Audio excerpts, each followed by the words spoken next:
গৌৰী কোৱা জুবিন গাৰ্গৰ মৃত্যু কোন তাৰিখে হৈছিল 19 ছেপ্টেম্বৰ 2025 চন 2025 চনৰ 19 ছেপ্টেম্বৰ তাৰিখে তুমি কোৱা জুবিন গাৰ্গৰ মৃত্যুৰ স্থান ক'ত হৈছিল ছিংগাপুৰত উজ্জ্বলে কোৱা জুবিন গাৰ্গৰ মাতৃৰ নাম কি আছিল ইলা বৰঠাকুৰ জ্যোতিষ্মান কোৱা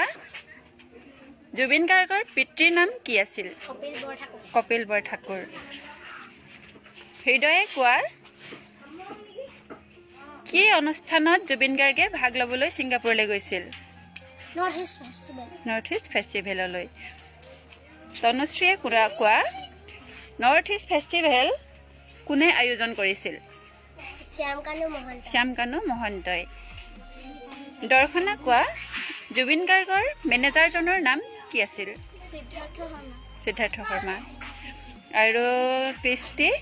তুমি কোৱা জুবিন গাৰ্গক ক'ত সমাধি কৰা হ'ল সোণাপুৰত তুমি কোৱা জুবিন গাৰ্গৰ মৃত্যুৰ পাছত কোনটো গান গাবলৈ তেওঁ অসমবাসীক কৈ থৈ গৈছিল মায়াবিনী ৰাতিৰ বুকুত গানটো আৰু তুমি কোৱা জুবিন গাৰ্গৰ কোনখন চিনেমা এতিয়া মুক্তিৰ পথত আছে ৰৈ ৰৈ বিনালে ঋতুস্মিতাই কোৱা জুবিন গাৰ্গে প্ৰায় কিমানটা ভাষাত গান গাইছিল 40টা ভাষাত